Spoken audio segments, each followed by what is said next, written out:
శాంతి. నమస్తే.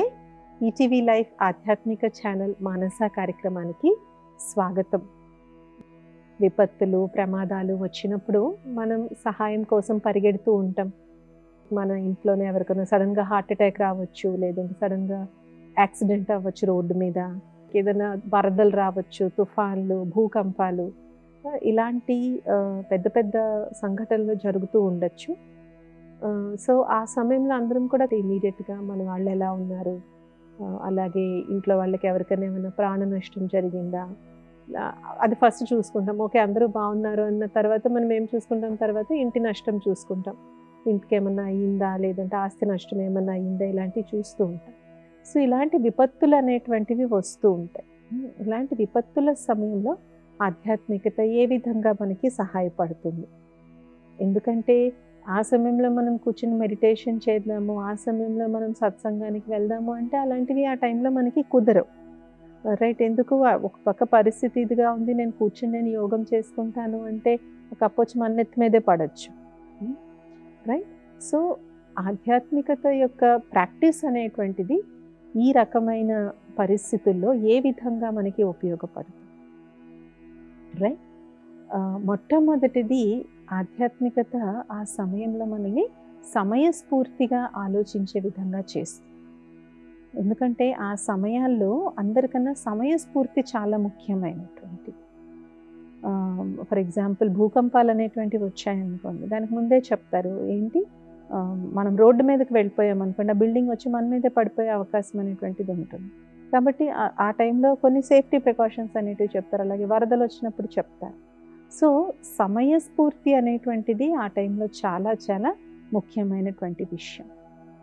సమయస్ఫూర్తి అంటే టైమ్లీ యాక్షన్ ఎప్పుడైతే మనం తీసుకుంటామో అప్పుడు మనం ప్రాణాన్ని మనం కాపాడుకోవచ్చు. రెండవది, అతిగా కంగారు పడిపోవడం, రైట్? అందుకే ఎలాంటి ప్రదేశాల్లో అయినా సరే నిదానమే ప్రధానం అనేసి అని అంటారు. నిదానమే ప్రధానం అన్నారని ఎక్కడికి వెళ్ళకుండా కూర్చోమని కాదు, కానీ కొంతమంది బాగా గాబరాకి వెళ్ళిపోయిన కారణంగా, సరిగ్గా ఆలోచించిన కారణంగా ఇంకా ప్రమాదం వైపుకే వాళ్ళు పరిగెట్టే అవకాశం ఉంటుంది. ముఖ్యంగా అగ్ని ప్రమాదాలు అవి జరిగినప్పుడు చూడండి, జనాలకి ఏం చేయాలో తెలియక కిటికీలోంచి దూకేస్తారు కిందకి. యాక్చువల్గా అక్కడ ఎంత పెద్ద ప్రమాదం మనకి జరిగిందో తెలియని కారణంగా, ఆ ప్రాణభయం ఉన్న కారణంగా కిటికీలోంచి దూకేసి దానివల్ల ప్రాణాలు పోయినటువంటి వాళ్ళు కూడా ఉంటారనమాట. సో ఈ విధంగా ఫస్ట్ది సమయస్ఫూర్తి, రెండవది కొంచెం ఏం జరిగింది అని చెప్పి దాని గురించి మనం ఎలాగ మనం ఇదవ్వాలి అని మనల్ని మనం కాపాడుకోవడం చాలా ముఖ్యం. మూడోది, అందరూ సంఘటితంగా ఉండడం. ఎస్పెషలీ వరదలు వచ్చినప్పుడు మనం చూస్తూ ఉంటాము, ఒకరికొకరు హెల్ప్ చేసుకుంటూ ఉంటారు. ఏంటంటే ఇప్పుడు పాలు అందరూ తెచ్చుకోవాలి, కానీ ఇప్పుడు ఒక్కోసారి 20వ అంతస్తులో ఉంటారు, వాళ్ళు ప్రతిరోజు దిగలేరు, రైట్? సో ఇలాగా వాళ్ళల్లో వాళ్ళు ఒక రకమైనటువంటి కమ్యూనిటీ ఫీలింగ్తో మనం అందరము సర్వైవ్ అవ్వాలి. అందరికీ ఇళ్లలో పెద్దవాళ్ళు ఉంటారు, పిల్లలు ఉంటారు, అనారోగ్యం వస్తూ ఉంటుంది, ఇన్ని వస్తూ ఉంటాయి. ఎందుకంటే ఆల్మోస్ట్ సంవత్సరం పాటు అందరం ఇళ్లలో లాక్ అయిపోయాము, మన గేట్ దాటి కూడా బయటికి వెళ్ళలేదు మనం ఎవరము కూడా. సో అలాంటి సమయాల్లో సహయోగ శక్తి అనేటువంటి ఆధ్యాత్మిక శక్తి చాలా అనేటువంటిది ఉపయోగపడుతుంది.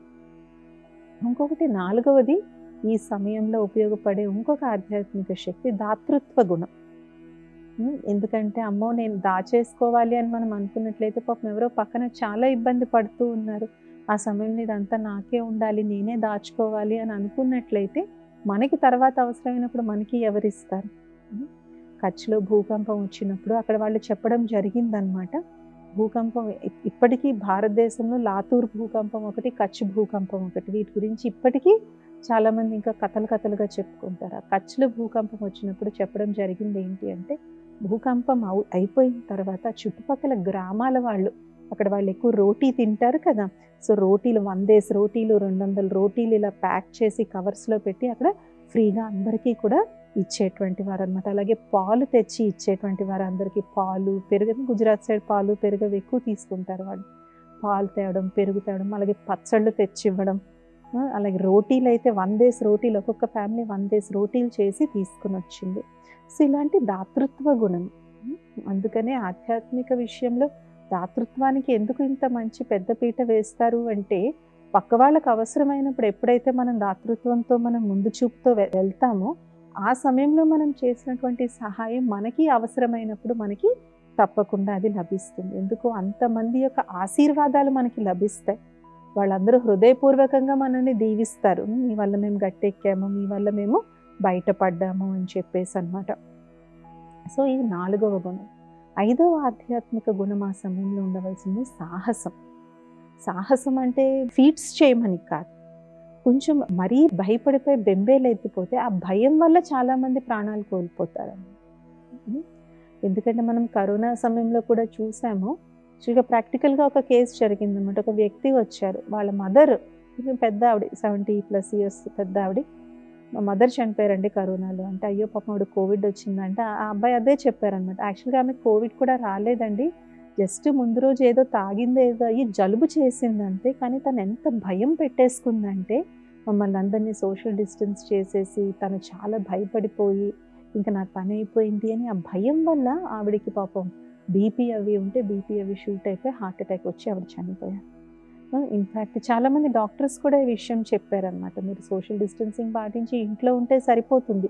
ఊరికే మీరు భయపడినట్లయితే ఆ భయం అనేటువంటిది మిమ్మల్ని ముందు బలహీనపరుస్తుంది. ఎప్పుడైతే భయం బలహీనపరుస్తుందో అప్పుడు ఇమ్యూనిటీ రోగనిరోధక శక్తి కూడా తగ్గిపోతుంది అనమాట. పిరికిగా అయిపోవడం వల్ల మనకి రోగనిరోధక శక్తి కూడా తగ్గుతుంది.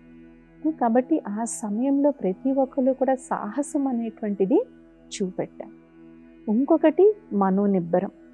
మనోనిబ్బరం ఎందుకు అంటే ఫర్ ఎగ్జాంపుల్ ఊరికే లబోదిబోమని ఏడవడము ఇది చేయడం వల్ల ఏమవుతుంది, మనం ఇంకా ఎక్కువ డిస్టర్బెన్స్ మనం క్రియేట్ చేస్తాం. కాబట్టి ఏ వ్యక్తి అయితే ఆధ్యాత్మిక మార్గంలో నడుస్తూ మనోనిబ్బరంగా ఉంటారో వాళ్ళని చూసి ఇతరులు కూడా ధైర్యం అనేటువంటిది వస్తుందన్నమాట. వాళ్ళు ఒక బీకన్ ఆఫ్ హోప్ అంటారు. బీకన్ ఆఫ్ హోప్ అంటే ఒక ఆశా కిరణంలాగా వాళ్ళు కనిపిస్తారు.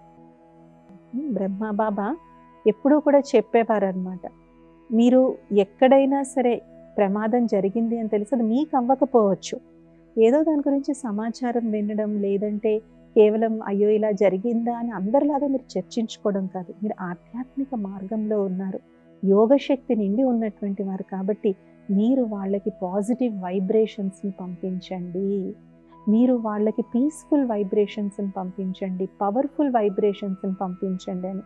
ఇన్ఫ్యాక్ట్ బ్రహ్మ బాబా కానీ ఎక్కడన్నా ఏదన్నా జరిగింది అని తెలిస్తే బాబా రాత్రంతా వాళ్ళ కోసం మెడిటేషన్ చేసేటువంటి వారు అనమాట.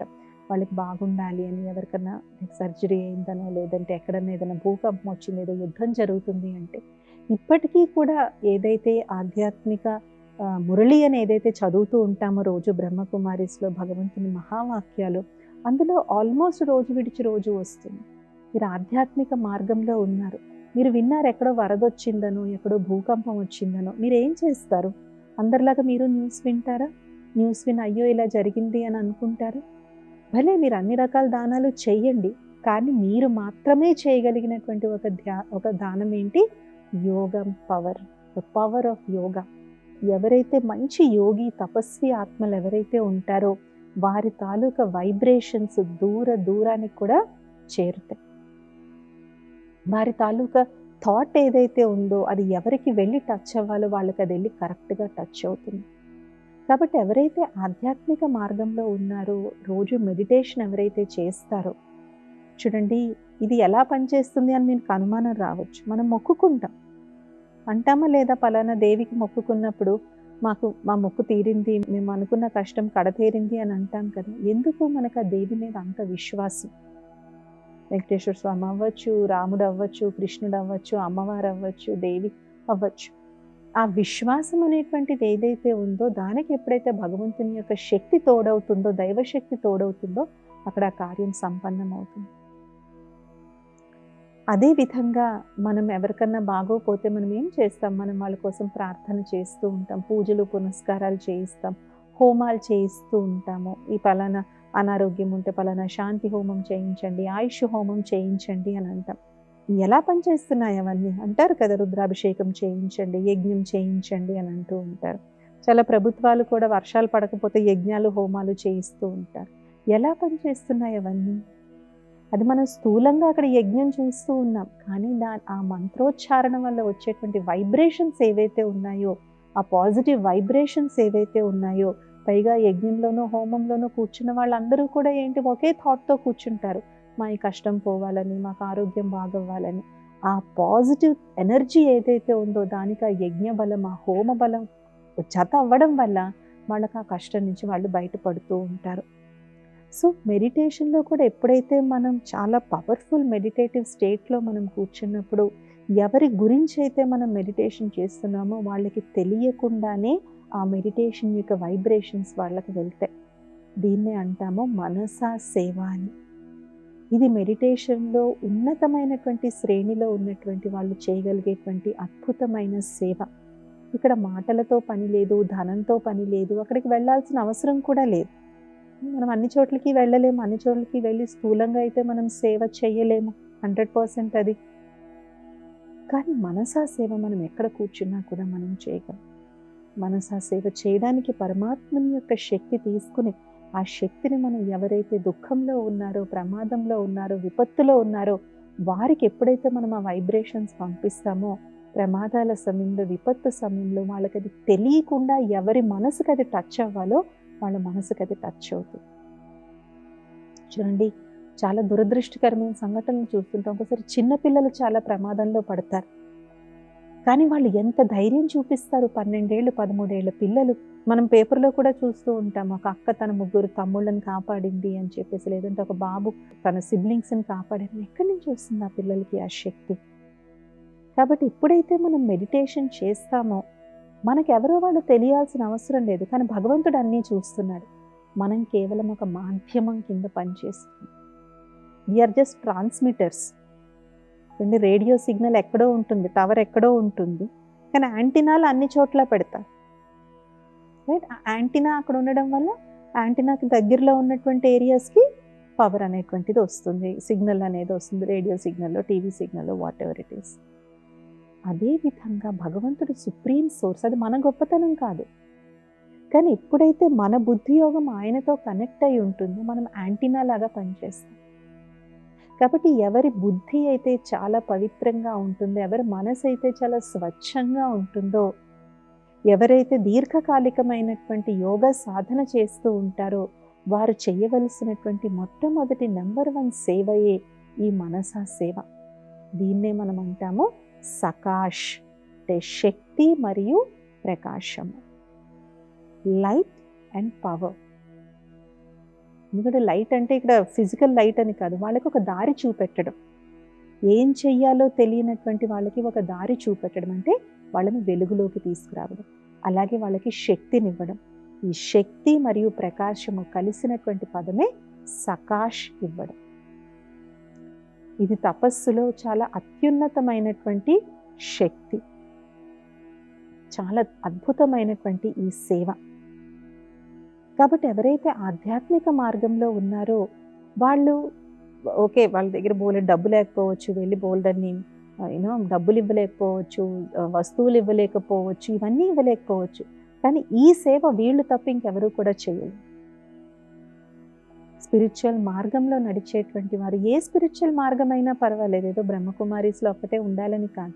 కానీ రెగ్యులర్ మెడిటేటర్స్ ఎవరైతే ఉన్నారో, మీకు తెలిసింది పలానా చోట భూకంపం వచ్చింది, మన దేశమే అవ్వక్కర్లేదు, ఎప్పుడైనా అవ్వచ్చు. పలానా చోట వరద వచ్చి బోల్డు మంది చనిపోతున్నారు, పలానా చోట యుద్ధం వచ్చి బోల్డు మంది చనిపోతున్నారు. కేవలం వార్తల్లో విని ఊరుకోవడం కాదు, వారికి కాసేపు మనం పీస్ఫుల్ పాజిటివ్ వైబ్రేషన్స్ని పంపించాలి. అలాగే ఎవరైతే యుద్ధాలు అవి చేస్తున్నారో వాళ్ళ మనసు కూడా శాంతింపబడి వారు కూడా సరైన నిర్ణయం తీసుకోవాలి అని మనం వారి పట్ల ఒక శుభ భావన పెట్టుకోవాలి. దీనికి ఒక ప్రాక్టికల్ ఉదాహరణ మీకు వివరిస్తాను. దాది గుల్జార్ గారు ఒకసారి విదేశీ పర్యటనలో ఉన్నారు. విదేశాల మంది చాలామంది పత్రికారులు మెడిటేషన్ గురించి దాదీని రకరకాల ప్రశ్నలు వేస్తూ ఉన్నారు. అప్పుడే అమెరికా మీద 9/11 దాడులు జరిగి వరల్డ్ ట్రేడ్ సెంటర్స్ని కూల్చివేయడం జరిగింది. అప్పుడు దాది గుల్జార్ గారిని అడిగారు, ఎవరైతే తీవ్రవాదులు ఉన్నారో దీని వెనకాతల వారి గురించి మీ సందేశం ఏంటి అని అడిగారు దాదీజీని. దాదీజీ ఒక్క క్షణం మౌనంలో ఉండి దాది ఒకటే అన్నారు, శాంతి సాగరుడైనటువంటి పరమాత్మతో సంబంధం జోడించుకుని శాంతియుతంగా వారు తమ జీవితం గురించి ఆలోచించుకోవాలి అని చెప్పారు దాది. ఎంత కరెక్ట్ అయినటువంటి సందేశం దాది వాళ్ళకి ఇచ్చారు. ఎందుకంటే మనం ఏవేవో చెప్పొచ్చు, అది చెప్పొచ్చు, ఇది చెప్పొచ్చు, కానీ వారు పరమాత్ముడు ఎవరైతే ఓషన్ ఆఫ్ పీస్ ఉన్నారో ఆ భగవంతుని యొక్క స్మృతిలో ఉండి శాంతియుతంగా వాళ్ళ జీవితం గురించి వాళ్ళు ఆలోచించుకోవాలి. ఎందుకంటే ఎప్పుడైతే సెల్ఫ్ రిఫ్లెక్షన్ అంటే స్వయాన్ని ఎప్పుడైతే మనం అవలోకనం చేసుకోమో అప్పటి వరకు మనం చేసేటువంటి తప్పు తప్పని కింద మనకు అనిపించదు. పక్క వాళ్ళు ఎంత చెప్తున్నా మన సెల్ఫ్కి అది రియలైజ్ కానంత వరకు నేను తప్పు చేస్తున్నాను అని అనిపించదు. సో దాదీజీ అంత మహా తపస్విని కాబట్టి అంత అద్భుతమైన సందేశం ఇవ్వడం, అది ఆ తర్వాత అన్ని న్యూస్ పేపర్స్లో కూడా రావడం జరిగిందనమాట. కాబట్టి ఈ విధంగా ఆధ్యాత్మిక మార్గంలో నడిచేటువంటి వాళ్ళు కూడా విపత్తు సమయాల్లో, ప్రమాదకరమైనటువంటి సమయాల్లో వారు తప్పకుండా ఎంతో సేవను వారు చేయగలరు. కరోనా కోవిడ్ సమయంలో చాలామంది మెడిటేషన్ చేసుకోవడానికి ముందుకొచ్చారు.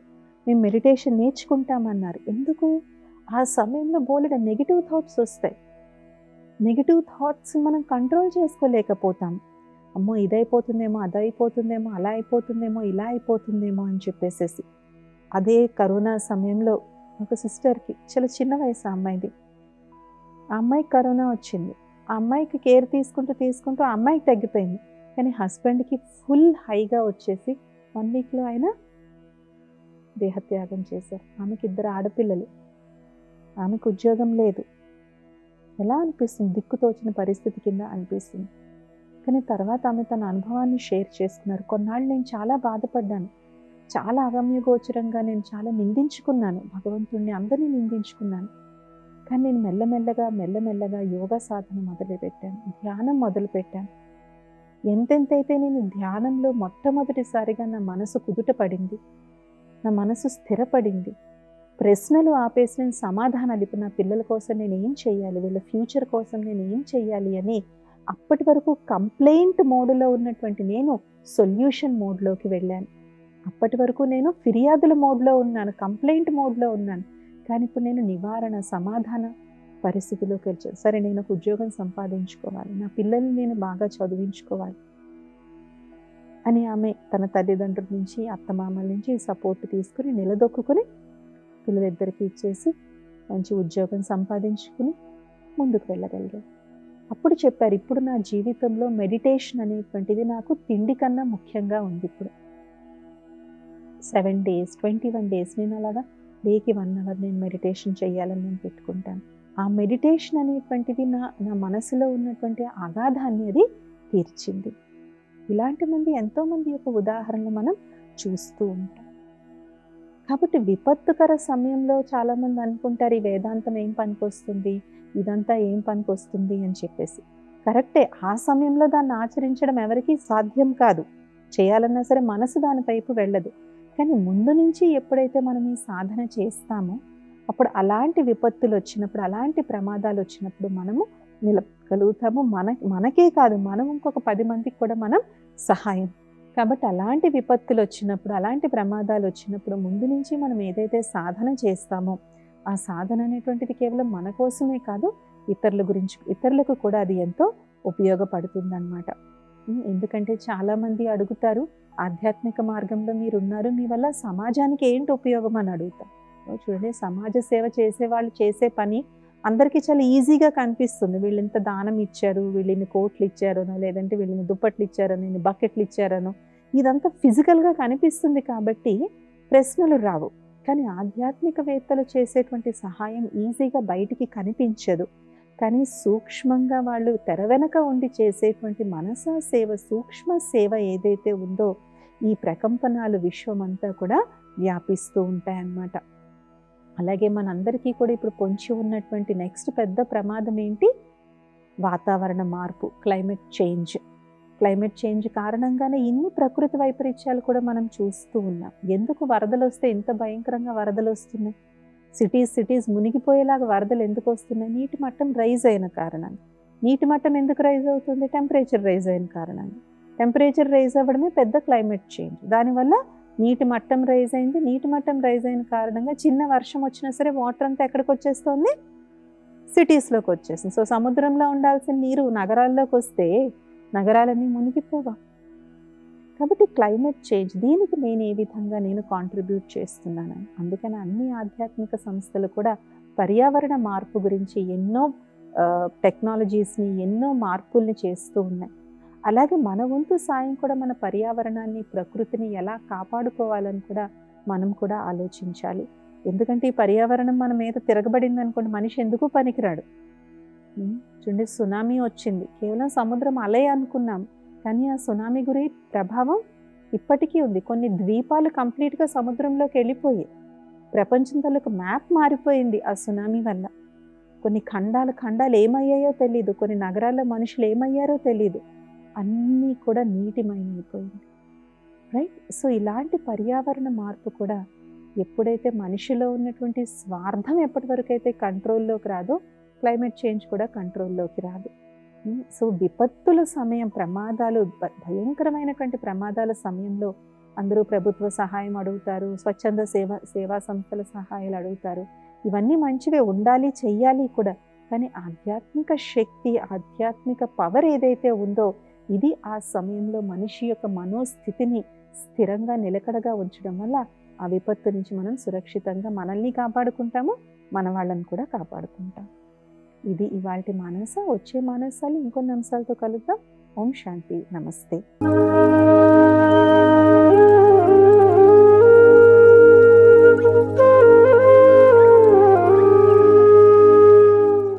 ఈ కార్యక్రమాన్ని తిరిగి చూడాలనుకుంటే www.youtube.com/@ETV Life Spiritual లో చూడవచ్చు.